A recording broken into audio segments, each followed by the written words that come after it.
En esta clase tocaremos el tema de el neurotransmisor GABA.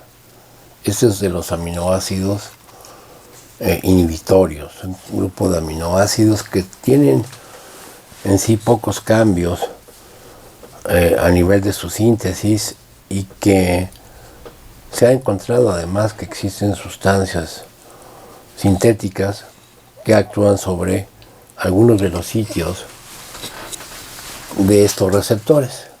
Por eso se habla del sistema GABA benzodiazepinas.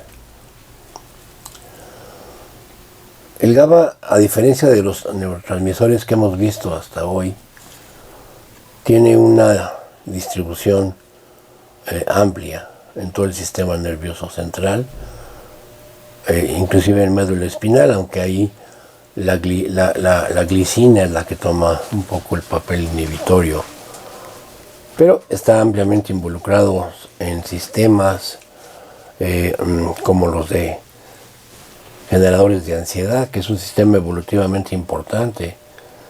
Casi podríamos compararlo como el dolor. Tener ansiedad es ante estímulos dañinos, es una manera de protegernos, ¿no? Tener ansiedad automática sin estímulos dañinos es lo que constituye los trastornos por ansiedad. Por supuesto, las neuronas GABAérgicas están en circuitos como interneuronas y en la actualidad se han identificado 3 receptores GABA con varios subtipos: GABA A, GABA B y GABA C. Los A y C son ionotróficos, tienen un canal a cloro, mientras que el GABA B es metabotrófico.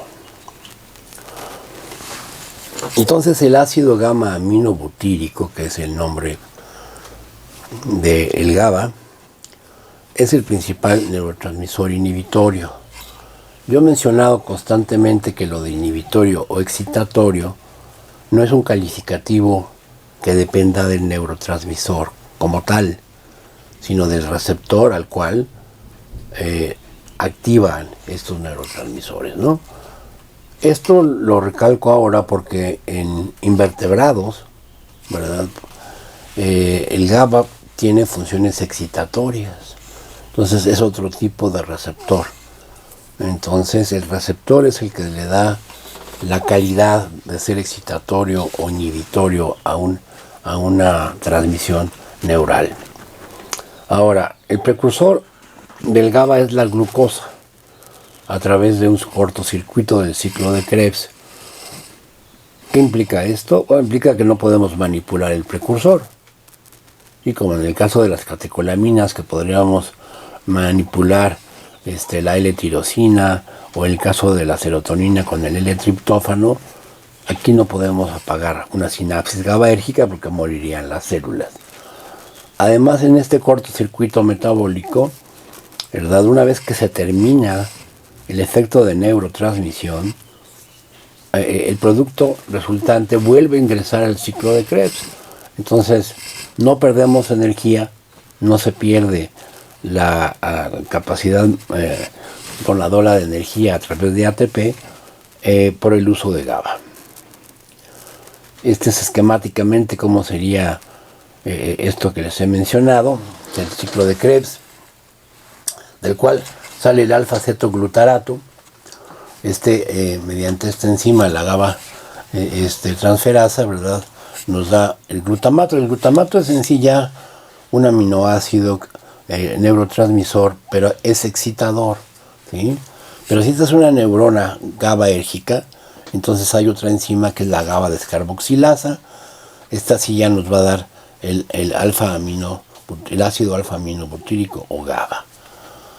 Una característica importante también de este tipo de neurotransmisores es la participación de la glía.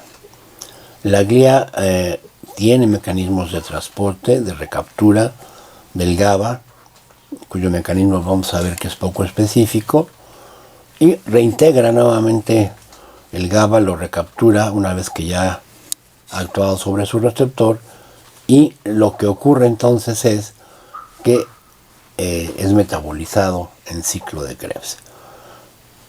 Lo único que no hace la glía es fabricar GABA, no tiene la GABA descarboxilasa. La GABA descarboxilasa es pues la enzima clave en el ciclo de la síntesis de GABA. Hay dos diferentes genes vinculados a la formación de GAD, la GAD65 y la GAD67, que están únicamente en las células GABAérgicas. Y esta es una manera de hacer la inmunohistoquímica, de localizar dónde existen células GABAérgicas en el sistema nervioso central, que como les he comentado, están ampliamente distribuidos. Entonces, levantamos anticuerpos contra la GABA descarboxilasa, ¿verdad? Hacemos la unión con alguna sustancia que se tiña, y de esa forma podemos identificar mediante inmunohistoquímica dónde se localizan las células GABAérgicas. Haciendo un resumen, ¿verdad? Aquí encontramos, ¿verdad?, como el GABA es fabricado a través de glucosa, de glutamato, y la glutamato descarboxilasa, la enzima que solamente está en las células GABAérgicas, va a fabricar GABA, el cual se almacena y se libera acoplado a un potencial de acción. Al liberarse, ¿verdad?, y al terminar su acción, tiene que ser recapturado, y se recaptura y es degradado mediante la enzima mitocondrial GABA transferasa. La GABA transferasa es una enzima mitocondrial, como decíamos, que transforma el GABA a semialdehído succínico, y de esta forma este transportador que no es específico, que es bidireccional, lo puede introducir nuevamente a la glía y formar esta sustancia, el semialdehído succínico. No puede formar GABA, como decíamos, pero esto ya hace el cortocircuito hacia el ciclo de Krebs, de tal manera que no se pierde energía. Ahora pasamos a los receptores. Los receptores a GABA, decíamos, son de 3 subtipos: GABA A, GABA B, y hay un GABA C que también es ionotrófico. Esta sería una caricatura del receptor GABA A. Este receptor GABA A es un receptor que tiene un alosterismo, es decir, en la medida que varias moléculas inciden en él, aumenta su afinidad, pero es necesario, ¿verdad?, que esté ocupado por GABA. Es decir, si las moléculas de benzodiazepina, las moléculas de esteroides, de neuroesteroides o de barbitúricos están presentes, si no hay GABA, si bloqueamos el sitio de unión a GABA, por ejemplo, con mucimol o con alguna sustancia que bloquee ese sitio, no vamos a poder tener ninguno de los efectos que tienen los demás compuestos que se unen a este receptor. Entonces, es una condición necesaria de que exista GABA para que los demás compuestos se puedan unir a sus sitios de unión. Estos compuestos son la mayoría, ¿verdad?, van a aumentar el tiempo en el cual el canal de cloro está abierto. Esto lleva a un estado de hiperpolarización, es decir, este es un ion negativo. Al introducirse queda el exterior de la célula o de la neurona excesivamente positivo, y eso se le llama en neurofisiología hiperpolarización. ¿Sí?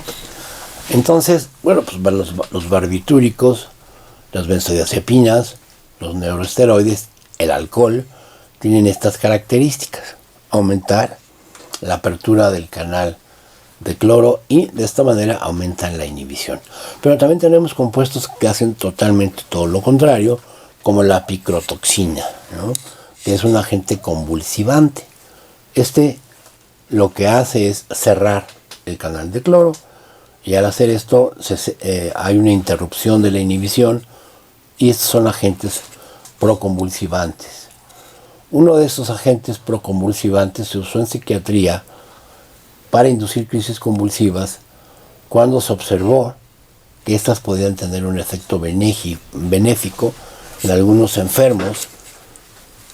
De manera espontánea, 2 psiquiatras italianos vieron, Cerletti y Vini, que cuando unos pacientes que estaban psicóticos, quizá porque tenían además epilepsia, etcétera, tenían crisis convulsivas, después del evento mostraban mejoría.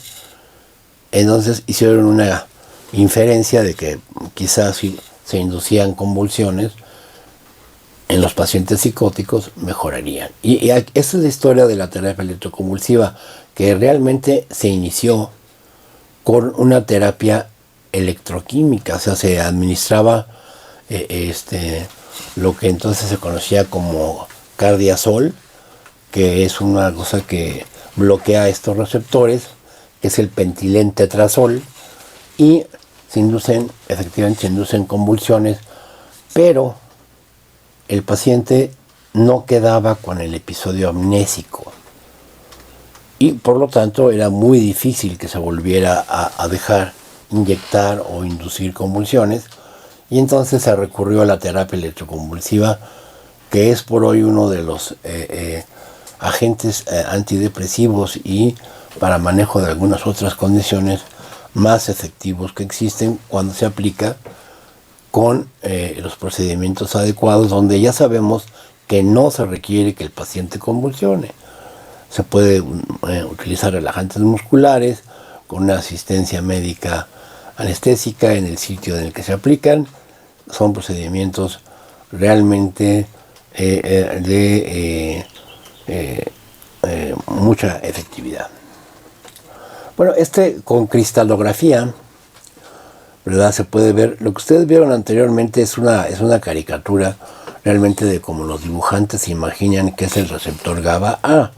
En la realidad es en la cristalografía, ¿verdad? Se pueden ver las cadenas alfa, beta, gamma, y hay una serie de cadenas que están constituyendo los receptores GABA A, ¿verdad? Aquí pueden ver el canal del ionóforo a cloro, y este arreglo de cadenas es lo que hace que existan subtipos de los diferentes receptores GABA A, GABA B y GABA C, ¿no?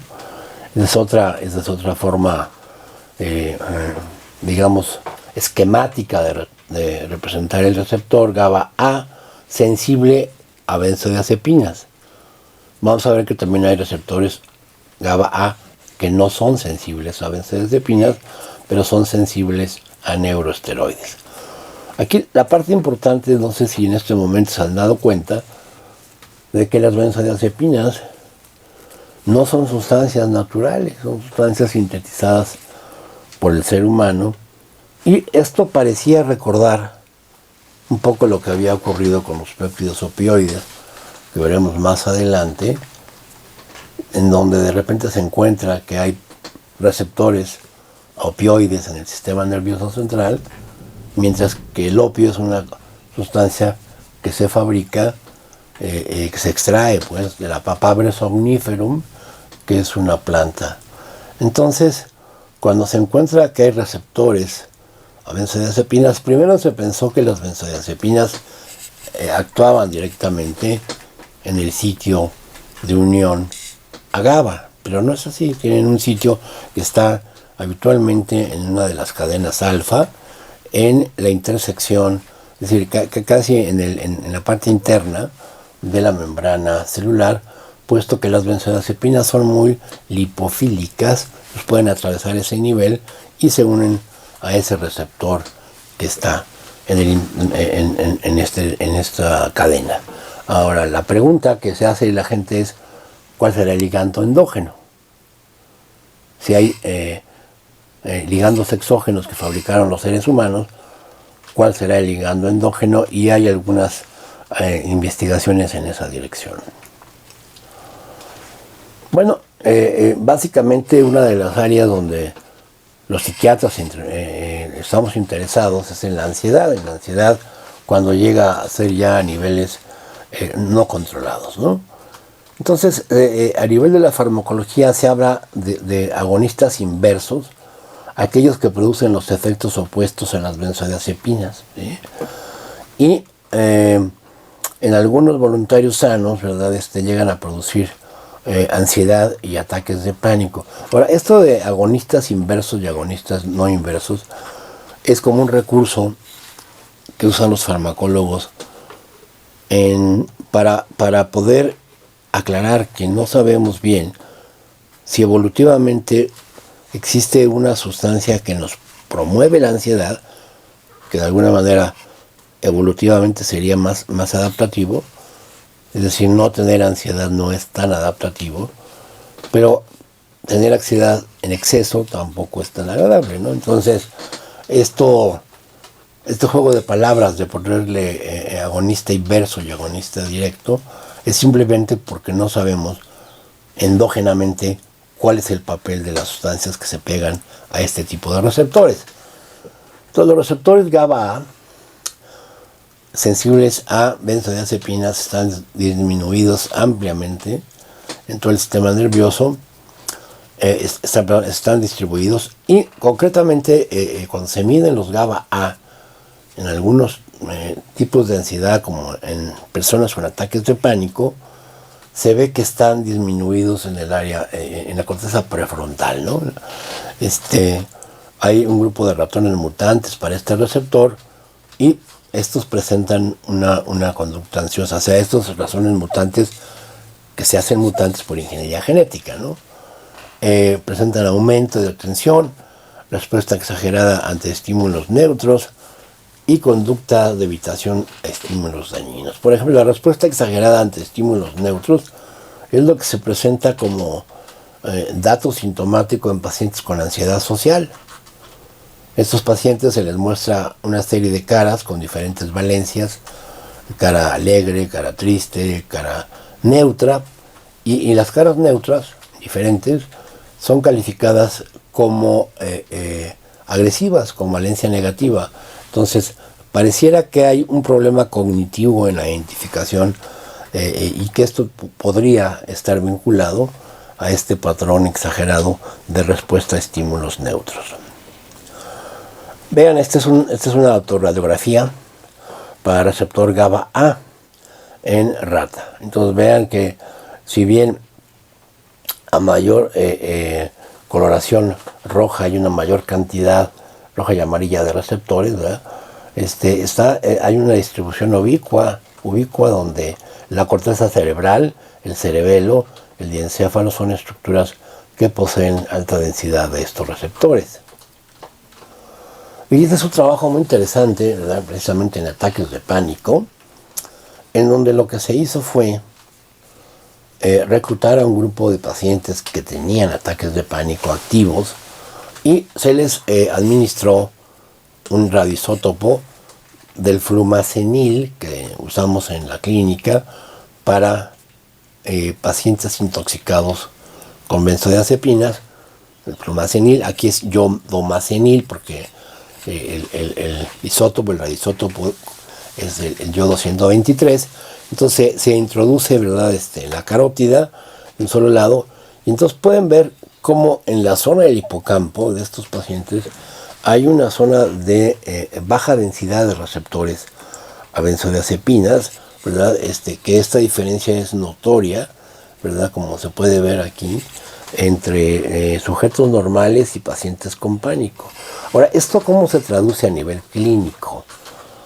A nivel clínico se traduce en el sentido de que la gente con ataque de pánico no tiene el mecanismo de freno, es decir, la capacidad de negar y catastrofizar, es decir, catastrofizan cualquier manifestación sintomática, ¿no? Si yo me siento mareado, si yo me siento como con falta de aire, si yo me siento como en taquicardia, de inmediatamente desarrollo toda una serie de situaciones, algunas de las cuales van a aumentar las manifestaciones sintomáticas de mi ataque de pánico. Por ejemplo, la hiperventilación, ¿no? Empiezo a aumentar mi frecuencia respiratoria, y ¿esto a qué lleva? esto lleva eventualmente a cambios en el pH sanguíneo, cambios en el calcio y a la generación de estados de contracción a nivel muscular de manos, ¿no? Los pacientes o pacientes femeninas llegan en un estado en el cual están casi en distonía de torsión por haber estado hiperventilando, ¿no? Entonces, bueno, finalmente esto da pie a que pensemos que las benzodiazepinas en trastornos de ansiedad no son únicamente un recurso sintomático. Era como la idea que se tenía. Mientras actúen los antidepresivos, que son medicamentos que utilizamos para el trastorno de ansiedad, vamos a usar benzos para que en 2 o 3 semanas que actúen los antidepresivos el paciente esté cubierto de este tipo de ataques. El puro dar benzodiazepinas, los pacientes con ataques de pánico no mejoran. Al contrario, se vuelven adictos a las benzodiazepinas. Entonces, este fue un avance que en términos generales sí está habiendo una mejoría cuando se combinan antidepresivos con benzodiazepinas. ¿Cuáles son los sitios de acción de las benzodiazepinas? Bueno, el efecto relajante a nivel de médula espinal, el efecto ansiolítico e hipnótico en áreas del sistema límbico, el efecto anticonvulsivo pues en diferentes zonas del sistema nervioso central, donde va a depender del foco que esté hiperactivo. Aquí hay que mencionar que hay una serie de receptores GABA benzodiazepinas o GABA A y GABA benzodiazepinas, GABA A no sensible a benzodiazepinas, que se encuentran fuera de la sinapsis. Y esto quiere decir que hay también una transmisión volumétrica del GABA. Esto nos ha ayudado para entender cómo hay una sincronización de grupos neuronales que disparan con las mismas frecuencias, y en epilepsia es un área muy importante de investigación, porque estos receptores extrasinápticos, ¿verdad? La falla de estos receptores podrían ser factores causales de epilepsia. Luego, el efecto táxico, pues básicamente por el efecto de benzos en el cerebelo, que esto es muy similar a lo que ocurre cuando estamos intoxicados por el alcohol, ¿no? Que vamos sosteniéndonos en los postes, en los árboles, que llegamos a nuestra casa, nos acostamos y necesitamos bajar una pierna al suelo para hacer la conexión propioceptiva. O sea, el cerebelo, acuérdense que es una estructura que recibe información propioceptiva inconsciente, y en el momento en que nos acostamos, los pobres canales circulares del oído interno empiezan a hacer que gire nuestra cama, pero en el momento en que bajamos la pierna al suelo, se para. ¿Por qué? Porque ya hay una información del cerebelo que es diferente a la de los canales semicirculares. Ahora, el efecto amnésico, uno de los efectos negativos del uso crónico de benzodiazepinas, esto es por el bloqueo a nivel de hipocampo. En general, las benzodiazepinas tienen una muy buena absorción por vía oral, mejor que por vía parenteral. En términos generales, tarda mucho por vía intramuscular. Por vía intravenosa no hay bronca, pero por vía intramuscular a veces se deposita por mucho tiempo, ¿no? Es mejor la vía oral. Hay algunas, como el lorazepam, que incluso se pueden absorber a nivel sublingual. Se distribuyen ampliamente en tejido graso. Hay que acordarse de esto. ¿Por qué? Porque a veces dejamos, si la gente usa una gran cantidad de estas sustancias, depende de su tejido graso, va a acumular benzodiazepinas en este sitio. Se une ampliamente a proteínas plasmáticas, con lo cual la biodisponibilidad es también moderada, y se metabolizan principalmente en hígado. Ahora, algunas de ellas presentan metabolitos activos, y esto va a ampliar sus vidas medias, ¿no? Entonces, por ejemplo, el triazolam tiene una vida media corta, no hay ningún metabolito activo, lo mismo que el alprazolam, pero algunos como el flurazepam, el priazepam, el diazepam, sí tienen metabolitos activos con diferentes vidas medias que son largas. Entonces estos son medicamentos que se utilizan para aspectos neuromusculares, ¿sí? Ahorita veremos que el perfil de las benzodiazepinas, si bien todos poseen ciertos aspectos similares, no todas son para cualquier cosa. Luego, vean, los efectos ansiolíticos se logran con el bloqueo del 20% de los receptores GABA. Esta es la razón por la cual poca gente se hace adicta por uso de benzodiazepinas si es para trastornos de ansiedad. La mayoría de las personas que se hacen adictas a benzodiazepinas es por el efecto hipnótico, ¿sí?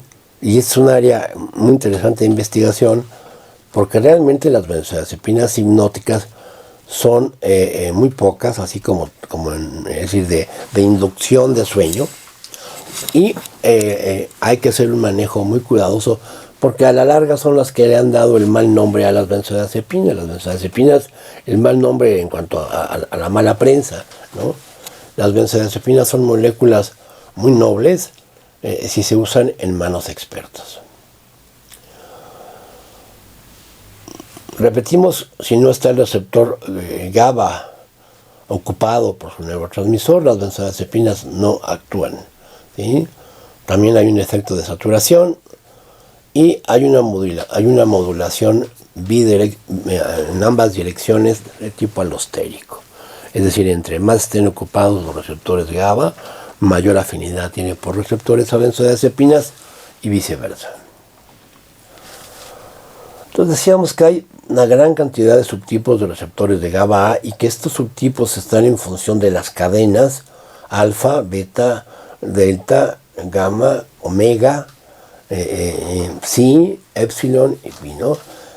Por ejemplo, la cadena omega es en donde se unen los agentes hipnóticos no benzodiazepínicos, como es el saleplom, el zolpidem, es todos los Z que le llaman, los compuestos Z, que no son benzodiazepínicos, que son inductores de sueño, que tienen menos potencia para desarrollar adicciones, aunque sí hay casos ya reportados de adicciones, como en todo. Ahora, no todos los receptores GABA-A son sensibles a las benzodiazepinas. Esto es muy importante porque hay unos que son sensibles a neuroesteroides. ¿Sí? Y esto es importante porque algunos neuroesteroides son inductores de sueño, como se ha propuesto en algunas personas del género femenino que presentan síndrome de tensión premenstrual con somnolencia excesiva. Estas son algunas autorradiografías donde se puede ver los subtipos de receptores alfa, ¿verdad? Para receptor GABA-A. Entonces hay en el alfa 1 hay una mayor acción sedante, una acción anticonvulsivante, producen amnesias anterógradas, o sea, de eventos recientes, y hay una labilidad para la dependencia. En la alfa 2 es más bien una acción ansiolítica, hay un moderado efecto antidepresivo, no son antidepresivos. Mucha gente cuando les pregunta a uno, ¿qué antidepresivo has tomado?, te mencionan las benzodiazepinas. Hay que mencionarles que no es antidepresivo, que el hecho de que estén mejor de los síntomas de ansiedad de la depresión no significa que estén mejorando de la depresión. El alfa 3 tiene un efecto también ansiolítico y hay un alto nivel de ocupación en algunas conductas antiesquizofrénicas, ¿no? El alfa 5 tiene un efecto de aumento de la cognición, aumento de memoria, y es posible que este sea un sitio de unión para agonistas inversos. Entonces, ¿cómo se puede clasificar la sensibilidad de los receptores GABA-A en cuanto a las benzodiazepinas. Básicamente, la sensibilidad está dada en las cadenas alfa, del alfa 1 hasta la 5, brincándonos la 4. Los receptores que contienen la cadena alfa 1 están mucho más involucrados en la sedación y la habilidad. Los receptores alfa 2, ¿verdad?, en la ansiolisis, y están localizados en mayor densidad en la amígdala. Y bueno, como se ve aquí, la ansiolisis y el efecto hipnótico son condiciones disociables. Esto es muy importante. Algunas personas que tienen insomnio, como vamos a ver, usan benzodiazepinas más para el manejo de la ansiedad. La ansiedad, como el dolor físico, es mucho más intensa en la noche. Entonces muchas personas están durmiendo mejor porque tienen menos ansiedad, pero no son inductores de sueño. Esto es importante de aclarar. Benzodiazepinas de vida media larga, como puede ser el clonazepam, no son inductores de sueño. Hay un efecto placebo importante cuando tomas 3 gotitas de ribotril y piensas que estás durmiendo por las 3 gotitas de clonazepam, y esto en realidad es que estás menos ansioso. Entonces, estos son los receptores que, las cadenas de receptores donde se contienen los sitios de unión a benzodiazepinas, ¿verdad? Y están en diferentes áreas del sistema nervioso central, pero sobre todo, como se mencionó, ¿verdad?, están en un área importante que es el hipocampo, el hipotálamo, ¿verdad? Por ejemplo, a nivel del hipocampo, ¿verdad?, estos alfa 5 están vinculados en eventos que inducen miedo. ¿Sí? La plasticidad cerebral y el aprendizaje para controlar situaciones inductoras de miedo disminuye en estos receptores. Al disminuir estos receptores, aumenta la memoria, porque son receptores que están fuera de la sinapsis. Entonces, ¿cuál es el perfil farmacológico de todas las benzodiazepinas? De una molécula que se une a este receptor y que tenga estas características, además de la estructura, puede ser considerada benzodiazepina. Ansiolíticos, hipnóticos, relajantes musculares y anticonvulsivantes. Ahora, no todas lo son en la misma intensidad. Por ejemplo, decíamos que estos dos efectos se pueden disociar. Por ejemplo, puedo dar una benzodiazepina de vida media larga, como es el clonazepam, y ese únicamente me va a controlar los estados de ansiedad durante el día. Pero como hipnótico, yo estaría más utilizando un compuesto como el Zolpidem, ¿verdad? Que tiene una vida media corta de 4 horas, pero que permite que el paciente induzca su sueño. Ahorita vamos a hablar de los tipos de insomnio. Ahora, si tengo un paciente con un problema de contracción muscular, entonces en este caso lo que yo quiero es una benzodiazepina de vida media larga, que sea poco sedante, para usarla en dosis bajas. Y aquí sí puedo dar diazepam, ¿no? O clonazepam, o cualquiera de estas que tienen vidas medias de alrededor de 16 horas. Lo mismo el efecto anticonvulsivante, ¿no? O sea, aquí tengo que tener a mi paciente cubierto las 24 horas. Este es un error a veces en la dosificación. A los pacientes se les prescribe las benzodiazepinas, por ejemplo, de vida media larga, de 16 horas, ¿verdad?, en la noche, pero a eso de las 4 de la tarde del día siguiente, los pacientes están teniendo ansiedad, y es un tipo de ansiedad por supresión. En general, las benzodiazepinas, la manera de vida media larga, la manera de prescribirlas son dosis bajas, pero cada 12 horas. Y este es el concepto que se tiene de los receptores a benzodiazepinas. Vuelvo a repetir, no sabemos si el ligando, si la sustancia, si la endozepina, como se le ha llamado la endozepina, actúa en este nivel o actúa en este nivel. Este nivel sería la ansiolisis, en este otro nivel sería la ansiogénesis, ¿no? Evolutivamente uno podría pensar que es más adaptativo que exista ansiogénesis, ¿sí? Juan sin miedo no hubiera evolucionado. Una persona que no tuviera miedo, que se arriesgara inútilmente a ciertas circunstancias, pues no puede dejar descendencia. Entonces, pero en la actualidad no tenemos una molécula clara que cumpla todos los requisitos para hacer un ligando endógeno a benzodiazepinas. Entonces se ha acordado, ¿verdad?, a nivel de una convención, de que las benzodiazepinas sean los agonistas y tienen estos efectos ansiolíticos, sedantes, hipnóticos, relajantes musculares y efectos secundarios de amnesia y eventualmente de dependencia. Luego existen los antagonistas sin efecto clínico, como el flumazenil. ¿Sí? Estos únicamente ocluyen el canal, el receptor a benzodiazepinas, son útiles en estados de intoxicación por benzodiazepinas que son utilizadas muy frecuentemente para fines de intentos suicidas, ¿verdad? Y una infusión de flumazenil puede salvar la vida de una persona. Luego también existen agentes que están actuando a este nivel y estos son habitualmente, aumentan la memoria, son ansiogénicos y convulsivantes, ¿no? Por ejemplo, las betacarbolinas, que son unas sustancias que se aislaron de pacientes con ansiedad, en la orina de pacientes con ansiedad, pero que no se sintetizan, no se fabrican en el sistema nervioso central. Entonces los receptores GABA insensibles a benzodiazepinas, contienen cadenas diferentes, ¿no? Alfa 4, alfa 6.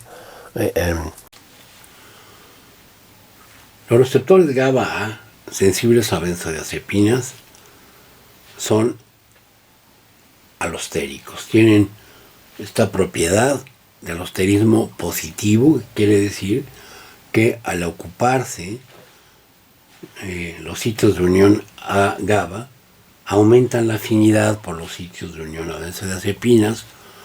Estas son propiedades que tienen algunas proteínas, por ejemplo la hemoglobina, en donde a mayor afinidad, aumenta la afinidad entre más oxígeno ocupa sus cadenas, ¿no? Estos receptores son básicamente posinápticos y ejercen una inhibición fásica. El sitio de unión a benzodiazepinas también puede estar ocupado por moléculas que no tienen estructura como tal de benzodiazepinas, pero que actúan como si fueran benzodiazepinas, y este es el caso de las llamadas moléculas Z, como son el zolpidem, el zaleplom, y otras moléculas que empiezan casi siempre con la letra Z, y se les ha llamado los inductores de sueño Z. La unión a este sitio es de tipo, decíamos, alostérico, con lo cual aumentan también la afinidad. Es un aumento de afinidad en ambas direcciones. Bien, entonces ahora hablemos sobre el insomnio, porque es una de las áreas en donde se emplean más las benzodiazepinas, y vamos a hablar de este tema, en el cual pues también tengo la especialidad certificada en medicina de trastornos del dormir, y de esta forma ustedes van a poder aprender no nada más la parte teórica del GABA y cómo se fabrica y tal, y de las benzodiazepinas, sino su aplicación en la práctica clínica diaria. Bueno, primero el concepto, ¿no? O sea, el insomnio puede ser un síntoma, puede ser una enfermedad como tal, o formar parte de otro tipo de cuadro nosológico, ¿sí? Pero en términos generales es la sensación de sueño insuficiente o no restaurador. Es decir, basta y sobre que el paciente diga: yo no descanso cuando duermo en la noche, así sea que en la visión del compañero de cama o la compañera de cama el paciente duerme aparentemente bien. Si yo siento que no descanso, ya es una condición que podríamos empezar a estudiar dentro del área de insomnio. Entonces puede ser una manifestación o síntoma de una serie de alteraciones primarias del sueño o secundarias a condiciones médicas, neurológicas y psiquiátricas. Las más frecuentes que se asocian con insomnio, bueno, hay un insomnio primario, ¿verdad?, que en algunas clasificaciones se connotaba como psicofisiológico o condicionado.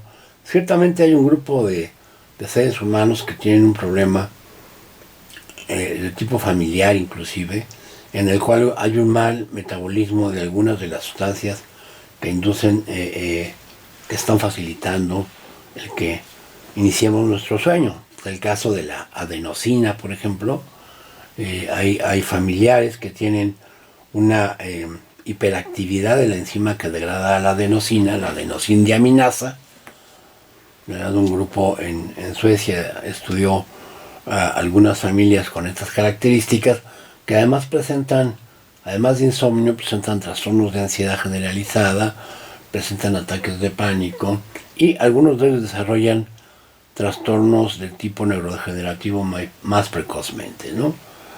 Luego está el insomnio secundario a enfermedades psiquiátricas. En nuestra especialidad, prácticamente todas las enfermedades presentan algún tipo de alteración de sueño, con excepción de la sociopatía, ¿no? Los malvados duermen bien. El insomnio secundario al uso de drogas, sobre todo estimulantes, ¿verdad? A algunas personas se les olvida que la cafeína es una sustancia estimulante. El insomnio secundario a problemas médicos, sobre todo dolor, problemas respiratorios, a problemas cardíacos, alteración de movimientos de extremidades. O sea, hay personas que tienen una cosa que se llama el síndrome de piernas inquietas. Este se presenta antes de iniciarse el sueño y va a producir un insomnio inicial. Otras personas brincan durante la noche y esto se llama el movimiento periódico de las extremidades y también va a fragmentar bastante su sueño. A nivel clínico, yo como clínico, ¿verdad? Y esta clasificación clínica es importante, sobre todo para el tipo de benzodiazepinas o el tipo de tratamiento que yo voy a prescribir. Hay uno que es el transitorio, que dura varios días. Ustedes, por ejemplo, se van a tener un examen clave, o se van a casar, o van a cambiarse de casa, etcétera. Alguna situación, los van a operar, ¿no? Son el tipo de intercurrencia, ¿verdad?, por las cuales pueden ser llamados, ¿verdad?, por otras especialidades, porque el paciente va a ser intervenido quirúrgicamente y necesita algo durante un par de días para que pueda dormir y estar tranquilo antes de la cirugía, ¿no? El insomnio de corta duración, ya de 1 a 3 semanas, tiende a perpetuarse, un poquito más, o sea, ahora no es que no duerman todos los días, duermen mal unos días y de repente un día duermen muy bien. El problema cuando duermen muy bien es que la gente a veces se excede, y entonces ahorita vamos a ver cómo se regula esto. Y luego hay un insomnio crónico de larga duración, que es de más de 4 semanas, con 3 episodios de insomnio por lo menos por semana, ¿no? Ahora, cuando yo hablo de insomnio inicial, que esa es la otra forma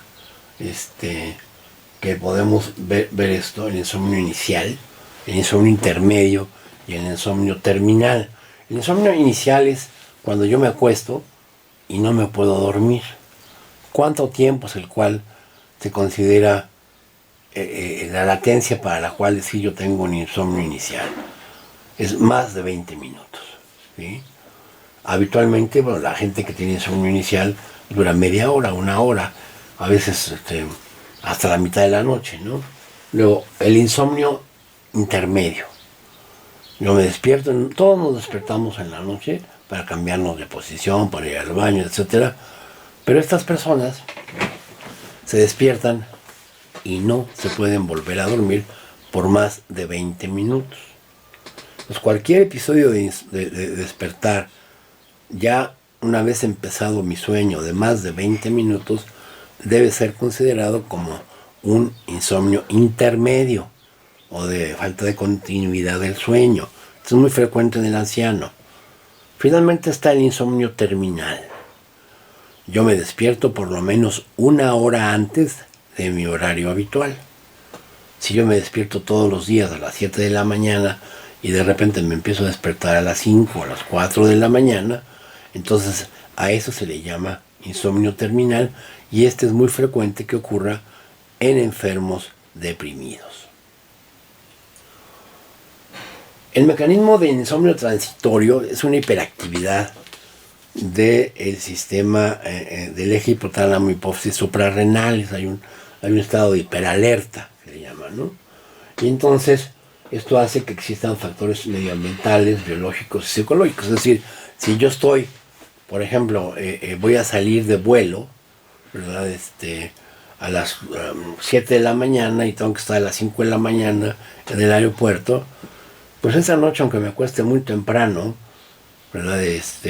Voy a estarme despertando a lo largo de la noche y mi sueño no va a ser de buena calidad, ¿no? Porque hay un factor que es el que yo no vaya a perder el avión o el que yo no vaya a llegar tarde al examen, etc.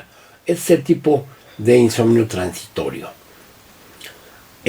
Ahora, ¿qué hacen las benzodiazepinas?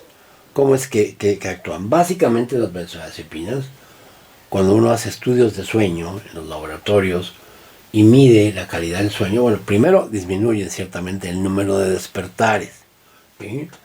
Disminuyen el sueño delta, los estadios 3 y 4 de sueño, pero que vamos a ver que eso tiene cierta importancia para el manejo del sonambulismo.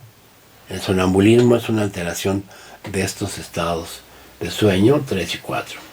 Aumenta el estadio 2 de sueño, que es el estadio en el cual estamos más tiempo en la noche. Nuestro sueño, nuestro episodio de sueño nocturno, tenemos aproximadamente de 40 a 50% de esta fase en las 8 horas o 7 horas que dormimos durante la noche. Y en general no se afecta el sueño MOR. A veces se disminuye en las primeras semanas de tratamiento, pero luego aumenta el número de episodios de sueño MOR, y a veces esto hace que el paciente que está tomando benzodiazepinas, por ejemplo alprazolam, se quejen de que están soñando mucho, ¿no? Lo que ocurre es que están teniendo un rebote de la supresión de sueño MOR que habían tenido previamente. Ahora, es importante recordar que las benzodiazepinas son relajantes musculares.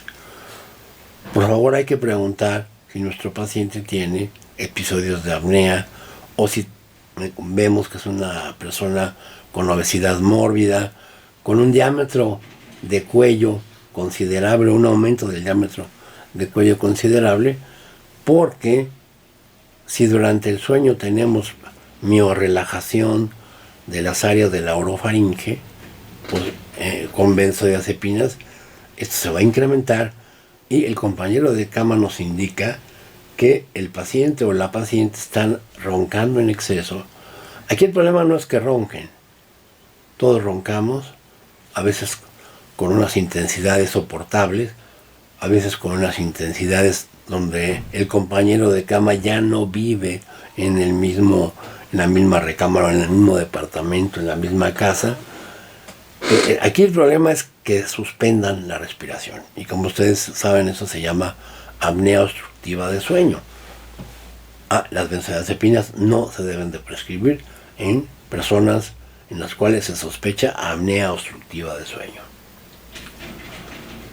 El manejo del insomnio transitorio con benzodiazepinas o hipnóticos deben ser de vida media corta, ¿sí? Triazolam, tlaleprom o zolpidem, la menor dosis por el menor tiempo posible. Esto es, se deben de hacer un acuerdo con el paciente. Usted va a estar hospitalizado una semana, vamos a iniciar el tratamiento. Si usted tiene dificultades para dormir, si no tiene... Aquí la parte importante de este tipo de tratamiento es concientizar al paciente que estos medicamentos sirven por si no duermes, ¿sí?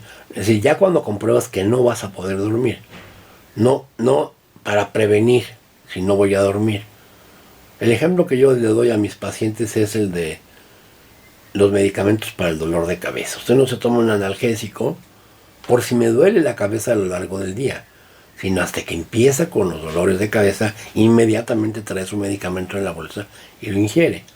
Igual, el hipnótico de este tipo debe estar en la mesa de noche del paciente, y solamente en caso de que esté con más de 20 minutos, 30 minutos de no poder dormir, o hay personas que ya saben cuando se acuestan, hoy tuve un día muy acelerado, hoy tuve muchos problemas, hoy no me voy a dormir, todavía tengo muy acelerado el motor, no me voy a poder dormir. Y entonces aquí es como se toma el medicamento hipnótico cuando sea necesario. En condiciones de hospitalización, obviamente hay que tomarlo porque es una situación anómala. Entonces la regla de oro es la menor dosis por el menor tiempo, y cuando se pone la fecha de descontinuación es para ir destetando gradualmente al paciente. ¿Qué ocurre? Que habitualmente el paciente lo suspende por sus pistolas, y entonces se da cuenta que deja de dormir. Esto le produce mucho miedo, y entonces lo primero que piensa es: ya me volví adicto. Y realmente no es esto, sino que si se descontinúa cualquier medicamento, casi cualquier medicamento, hay un problema de descontinuación. Por eso deben de irse bajando gradualmente estos medicamentos. Además, ¿verdad? Pensar que todas las benzodiazepinas, si se usan por largo tiempo y por dosis elevadas, sí es cuando ya tenemos problemas con ellas. Solo en esta condición, y está marcado en letras mayúsculas y subrayado, no en cualquier condición. Ojo, porque hay gente que piensa que con una benzodiazepina o con unas gotas de Rivotril ya se va a volver adicto. Esto es imposible. Bueno, luego, además de esto, están las reglas de higiene de sueño, ¿verdad? Que son una serie de preceptos lógicos en los cuales se preserva el que uno vaya a la cama cuando tiene sueño, no se acueste uno nada más porque ya es la hora de acostarse. Si no tienes sueño, no te acuestes. En fin, hay una serie de reglas que se le entregan al paciente y que son no tomar estimulantes durante la noche, por ejemplo café, refrescos de cola, no hacer ejercicio después de las 5 de la tarde, etc. Manejo de estrés, técnicas de relajación, y revisar el uso de sustancias como estas que menciono, que son drogas estimulantes y que por ser legales se piensa que se pueden usar. Por ejemplo, el alcohol, ¿no? El alcohol efectivamente es un buen inductor de sueño, solo que tiene una vida media muy corta. Los pacientes se despiertan a las 2 horas, y yo tengo pacientes que han estado abusando del alcohol. Cada que se despiertan se toman una X cantidad de alcohol y acaban siendo alcohólicos. Repito, el perfil farmacológico de las benzodiazepinas: ansiolíticos, anticonvulsivantes, miorelajantes e hipnóticos. Ahora, no todas tienen este mismo potencial. Ya he mencionado que esto va a depender de las vidas medias. Entonces, en general se utilizan las benzodiazepinas para alteraciones por ansiedad, trastornos de pánico, ansiedad generalizada, fobia social, por ejemplo, ansiedad secundaria a problemas médicos, manejos de agitación y delirium, como anticonvulsivantes, claro, en trastornos neurológicos con espasticidad y en el síndrome de supresión de etanol. Ahora, esto que les comentaba, ¿no? de ya a nivel de las áreas de insomnio, en insomnio transitorio o situacional, manejo prequirúrgico, vómitos por quimioterapia, hay formas de lorazepam inyectadas o sublinguales, movimientos periódicos de las extremidades, sonambulismos y terrores nocturnos. ¿Por qué? Porque estos son problemas que ocurren en la primera parte de la noche, donde tenemos mayor cantidad de sueño delta y vamos a disminuir la densidad de las ondas delta. ¿Cuáles son los efectos adversos de las benzodiazepinas? Sedación, somnolencia, debilidad muscular. Son efectos dosis dependientes, ¿sí? Entonces hay que ajustar la dosis dependiendo del efecto clínico que estamos buscando, ¿sí? Hay que recordar la amnesia, sobre todo en personas de la tercera edad, los riesgos de caídas. Aquí el problema es que el paciente de la tercera edad durante el día se duerme muchas veces, está cabeceando, los familiares no se percatan de esto, y en la noche, ¿verdad? Es decir, en el día ya se gastó su cuota de sueño. Ya no tiene sueño acumulado porque se ha estado durmiendo de día fragmentadamente.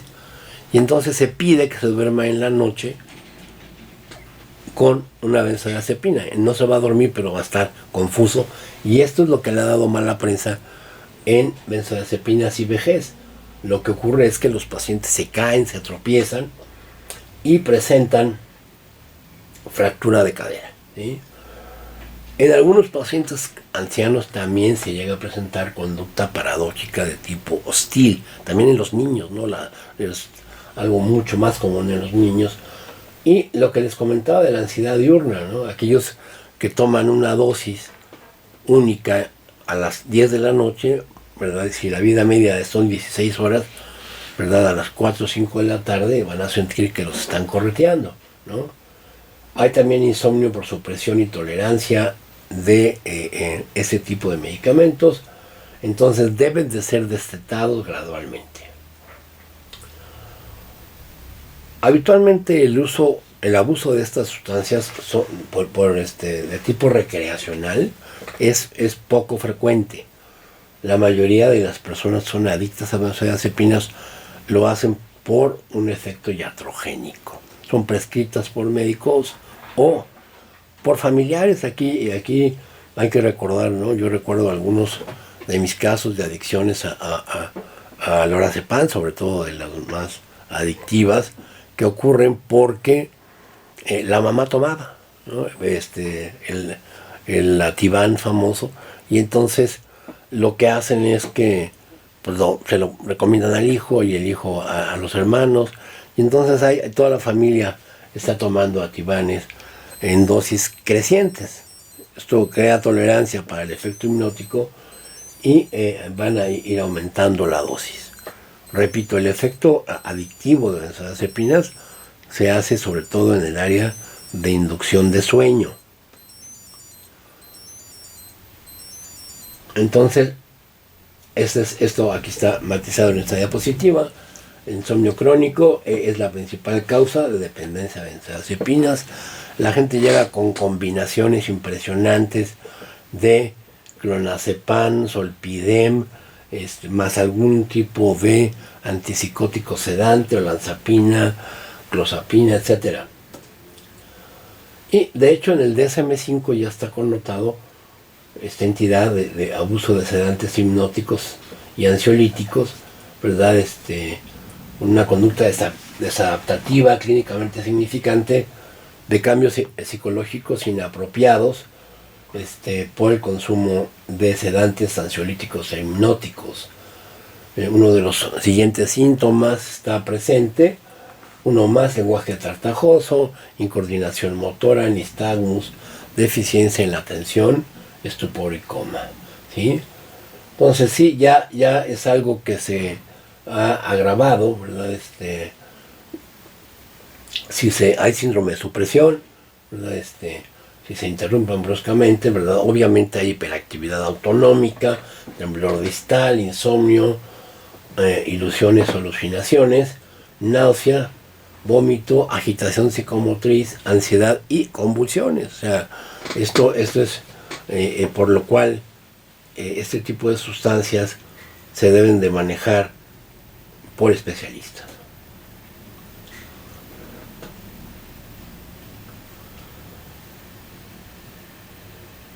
Habitualmente, por causas recreacionales, se utilizan como antídotos de estimulantes del sistema nervioso central. O sea, personas que han estado en estos estados de atracón, habitualmente los estimulantes del sistema nervioso se consumen mediante atracones, ¿sí? Y el problema que ocurre con esto es que después de unas 2-3 días de estar utilizando estimulantes del sistema nervioso, las personas requieren ya de dormir, no se pueden dormir, y entonces empiezan a consumir hipnóticos, ¿no? Entonces este es el mercado negro de algunas de las benzodiazepinas de vida media corta, ¿no? Había el Rohypnol, ¿no? Que era la nitro, en la flunitrozepam, y y otras bebidas, el mismo alprazolam, ¿verdad? Son altamente cotizados en el mercado negro de benzodiazepinas, el Ativan. Entonces hay cierta vulnerabilidad en el abuso de benzodiazepinas en pacientes con adicciones a otras sustancias. Pero en general no hay un usuario único de benzodiazepinas con fines recreacionales, ¿no? Algunos los utilizan incluso para el síndrome de supresión del alcohol, ¿sí? Entonces es muy frecuente que, ¿no?, sobre todo en mujeres jóvenes que usan alcohol de manera casi varios hectolitros por salida, ¿no?, de antro, ¿verdad? Claro, al llegar a su casa al día siguiente te hablan con voz temblorosa y te están preguntando que cuántas gotas de ribotril se van a tomar, y luego agregan, doctor, ¿y usted piensa que no me voy a volver adicta al ribotril? Cuando ya son adictas al alcohol, ¿no? Cuando salieron las benzodiazepinas no se pensaba que pudieran ser adictas, o por lo menos el margen, el gran éxito de las benzodiazepinas fue la ventana amplia que había entre la dosis terapéutica y la dosis letal, que esto no ocurría en el caso de los barbitúricos, ¿sí? En el caso de los barbitúricos, la dosis letal era muy estrecha a la dosis terapéutica, y por eso había tantos suicidios o tantos accidentes con el uso de este tipo de medicamentos. Con las benzos no ocurre así. Con las benzos la dosis letal y la dosis terapéutica están muy, muy distantes, pero aquí son las publicaciones, ¿verdad?, en donde se empiezan a disparar a lo largo de las décadas, ¿no?, desde los 60 hasta los 90, cómo aumentaron el número de publicaciones de la utilización de abuso de benzodiazepinas, y eso hizo que se pusieran a ver cuál era el problema. Ahora, ¿dónde son los sitios de acción? ¿Dónde actúan las benzodiazepinas para inducir sueño? Básicamente, como habíamos dicho, en los receptores GABA-A, pero sobre todo en ciertas zonas del diencéfalo y del tallo cerebral, ¿no? Entonces, en el área preóptica medial, en el núcleo ventrolateral preóptico, y en el hipotálamo posterior, ¿verdad?, a nivel de las células histaminérgicas, y en el rafé pontino dorsal. Entonces inhiben células que están involucradas en los mecanismos de alerta, ¿sí? Este sería un corte coronal, en donde en estas zonas que están marcadas con números, que están a los lados del hipotálamo medial lateral, aquí está el núcleo ventrolateral preóptico, ¿verdad? Entonces en estas zonas se hacen inyecciones en el área medial preóptica con lorazepam y otros hipnóticos, y se induce sueño en los animales de laboratorio. Entonces es una zona sensible a benzodiazepinas. Este es un corte de un cerebro de un gato, donde ustedes podrán observar este núcleo, el núcleo ventral lateral preóptico. Este núcleo ventral lateral preóptico está por arriba del núcleo supraquiasmático.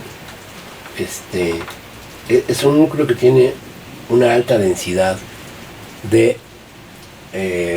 receptores adenosina. Cuando estamos despiertos, los receptores adenosina están hipersensibles. Entonces llega un momento a ciertas horas de la noche en que esta hipersensibilidad hace que este núcleo esté muy activo, y entonces a través de conexiones GABAérgicas, GABA-benzodiazepinas, empiezan a actuar sobre estructuras que normalmente nos mantienen despiertos, ¿no? En el hipotálamo posterior, las células histaminérgicas, ¿verdad? Se apagan a través de estas conexiones GABA-benzodiazepinas. El locus coeruleus, que nos mantiene despiertos a través de las vías norepinefinérgicas.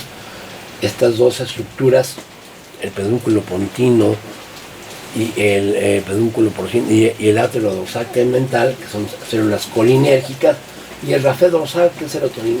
Todas las estructuras que están involucradas en los mecanismos de vigilia se apagan cuando se activa el núcleo ventral lateral preóptico, que es después de un día de vigilia, después de 16 a 18 horas de mantenerme despierto.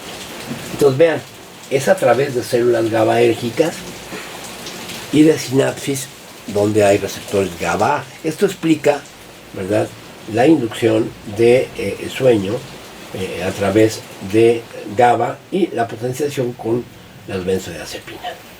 Y bueno, básicamente les decía yo que en el caso de el insomnio transitorio o situacional, es porque hay una hiperactividad, ¿no?, de esta estructura a nivel de locus coeruleus, que nos hace estar manteniéndonos alerta, y a lo largo de la noche, ¿verdad?, vamos a desarrollar un himnograma, los estadios de sueño graficados a lo largo de la noche.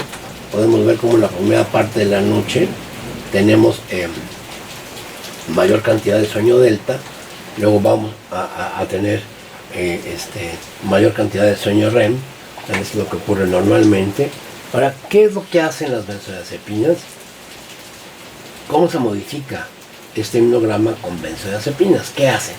Bueno, primero, acorta la latencia de inicio de sueño. ¿Esto qué quiere decir? Que yo el tiempo que pasa desde que me acuesto hasta que me duermo es más corto. Y esto una gente con insomnio inicial pues lo agradece, ¿verdad? Hay una mejoría de la eficiencia del sueño. ¿Qué quiere decir esto? Que hay menos número de despertares a lo largo de la noche. Me da una sensación de que yo dormí de corrido, constante.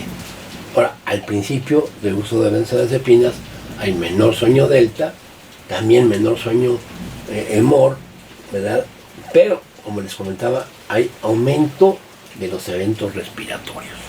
Ojo, en personas con obesidad mórbida, en ancianos en donde el familiar, el compañero de cama les dice, no, sí tiene pausa respiratoria. Hay que explorar esto propositivamente. El paciente no está consciente de si tiene apnea o no tiene apnea, ¿sí? Esta condición solamente la puede referir un compañero de cama. Es muy raro que una gente diga, sí, me estaba yo ahogando en la noche. Y quizá una vez o dos veces podrá decirlo, pero no es algo que se comente si no se hace un interrogatorio indirecto. Obviamente hay situaciones de tolerancia, ¿verdad?, donde el paciente incrementa la dosis y esto hace que tenga síndrome de supresión a lo largo del día que le va a producir ansiedad, ¿no? O cuando se asustan y lo interrumpen bruscamente, pueden llegar a presentar insomnio de rebote por supresión. Y esto sobre todo en benzodiazepinas de vida media corta. Ahora, finalmente, hay una serie de distorsiones a nivel de las personas, ¿no?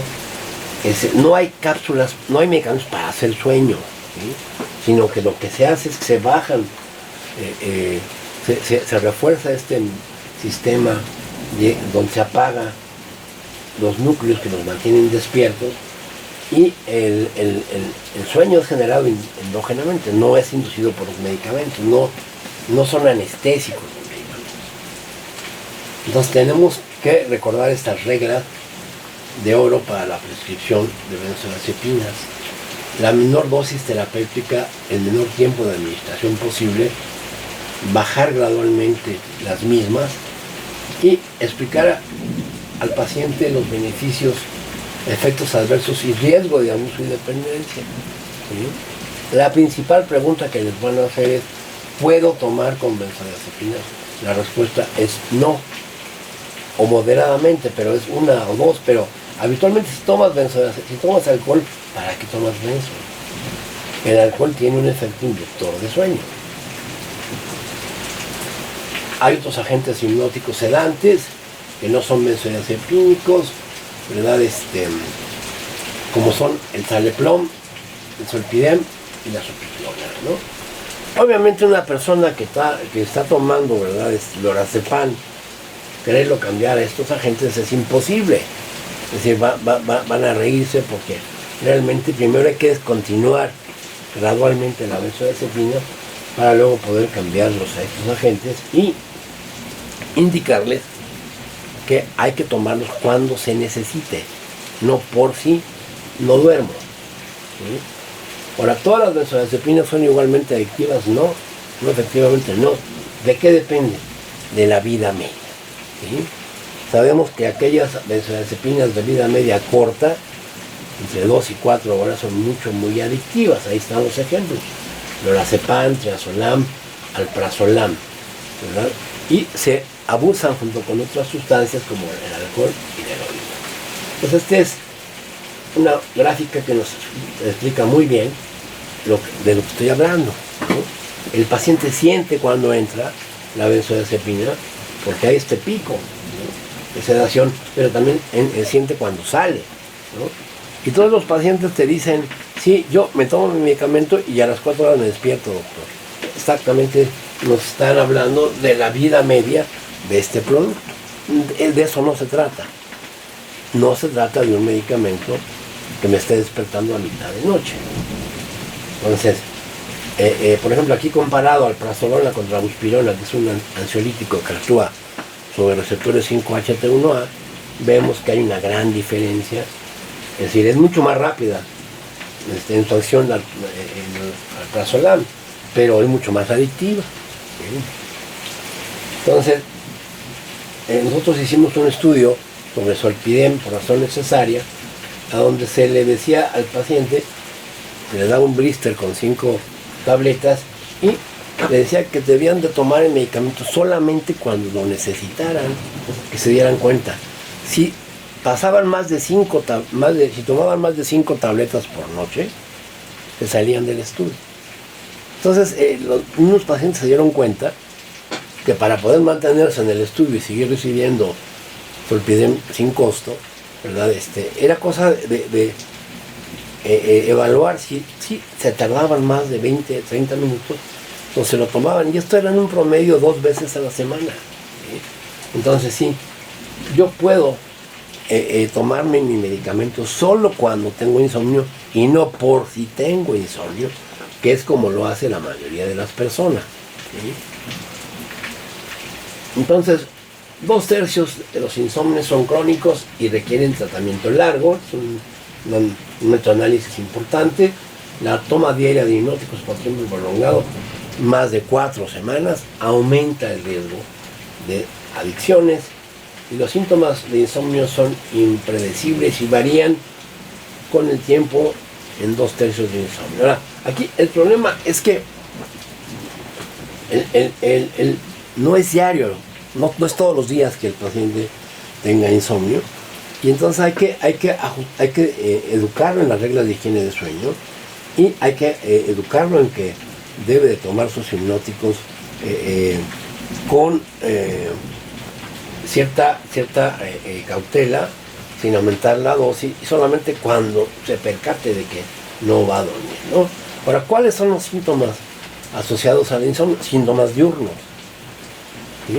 Una de las características importantes que hay que preguntarle al paciente con insomnio es cuáles son las repercusiones diurnas. La principal es somnolencia, quedarse dormido en el trabajo, quedarse dormido en un semáforo, no poner atención, tener problemas de concentración, tener malestares físicos, es decir, si el sueño tiene una función de restaurar energía, sobre todo a nivel cerebral, pues estamos teniendo un problema serio en esta área.